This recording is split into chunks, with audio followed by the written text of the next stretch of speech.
शिवशनाथ मित्रांनो, मी कडप्पा परत एकदा आपल्यासमोर हजर आहे. माझ्या धर्मकरण चॅनलमध्ये आपले सहर्ष स्वागत करीत आहे. मित्रांनो, आपल्या सनातन हिंदू धर्मातील सणवार ऋत्विकाच्या साखळीमध्ये आज मी आपणास श्रावण मासातील श्रीयाळ षष्ठी या व्रतासंबंधी महत्त्वाची माहिती, पूजाविधी सांगणार आहे. त्यामागची कथा सांगणार आहे. तेव्हा आपणा सर्वांना माझी नम्र विनंती की माझा हा व्हिडिओ आपण शेवटपर्यंत पाहावा आणि ऐकावा. मित्रांनो, श्रावण शुक्ल षष्ठीला पहाटे व मध्यान्नाला पूजन केले जाते. जवळच्या शिवालयात जाऊन शिवलिंगाची अभिषेकयुक्त पूजा केली जाते.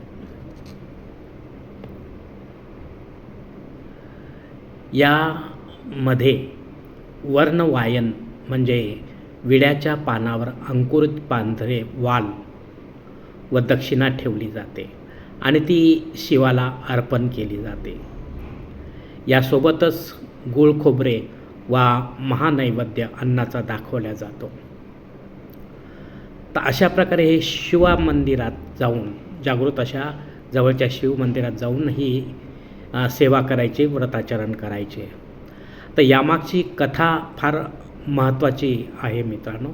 ती अशी आहे की श्रीयाळ रामाचा राजा धार्मिक, सत्यवादी व न्यायी होता. पत्नी चांगुना पण साध्वी होती. दोघेही परम शिवभक्त होते. दारातून याचक कधी परत जात नसे. यांना चिलया नावाचा गुणी बाळ होता. महादेवाने एकदा आपल्या परमभक्ताची परीक्षा घेण्याचे ठरवले आणि अघोरी साधू बनून राजाच्या दारात शिवप्रकट झाले. राजाने भोजन ग्रहण करण्याची साधूला विनंती केली. साधू एका अटीवर तयार झाले. तुमच्या चिल्या बाळाला कापा, त्याचे मांस शिजवा आणि मला वाढा, मला खायला द्या. हे करताना मात्र आपल्या दोघांच्याही डोळ्यामध्ये पाणी येता कामा नाही, अन्यथा मी असाच निघून जाणार आहे. दोघांनी साधूची अट मान्य केली. पण याचक परत जाता कामा नाही, नियम मोडायचा नाही. चिलया बाळही हसत मुखाने मातापित्याच्या वचनाला जागण्यासाठी तयार झाला.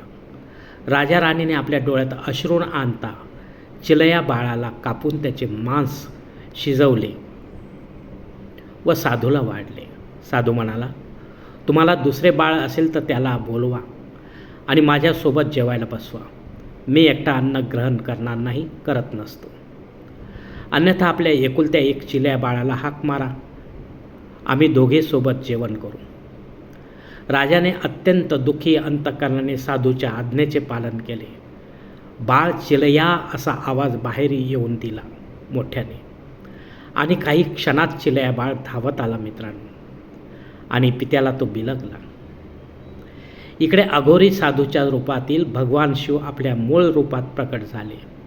राजा राणी आणि बाळ चिलयाची अखंड भक्ती पाहून भगवान शिव अत्यंत प्रसन्न झाले. त्यांनी राजाला वर दिला की जो कोणी श्रावण शुक्ल षष्ठीला तुमचे स्मरण करून हे व्रत करेल, त्यांच्या संततीचे रक्षण मी करेन. त्यांच्या घरात कधीही अन्नधान्याचे कमतरता पडू देणार नाही, असे बोलून भगवान शिव अंतर्धान पावले. म्हणून व्रतकर्त्याने शिवालयातील शिवपूजेनंतर पूजेचाच एक महत्त्वाचा भाग म्हणून परमशिवभक्त श्रीयाळ राजाची ही धार्मिक कथा अवश्य पठन व श्रवण करावी, तरच या व्रताची परिपूर्णता होईल, सांगता होईल, अन्यथा नाही मित्रांनो. कारण आपणच असतो आपल्या जीवनाचे शिल्पकार. धन्यवाद मित्रांनो. आजचा हा श्रीयाळ षष्ठी संबंधीचा व्हिडिओ मी याच ठिकाणी संपत आहे. आपण जर माझ्या मताशी सहमत असाल तर कृपया माझे धर्मकरम चॅनल सबस्क्राईब करा, लाईक करा, आपले कुटुंब व मित्रपरिवारासह शेअर करा. तसेच कॉमेंट्स बॉक्समध्ये आपले मत अवश्य नोंदवा आणि माझा पुढील व्हिडिओ आपल्यापर्यंत पोहोचण्यासाठी बेल बटन अवश्य दाबा. धन्यवाद मित्रांनो. पुढील भेटीपर्यंत आपण खुश राहा, आनंदी राहा, प्रसन्न राहा. हरिओम. शिवशंभो महादेव.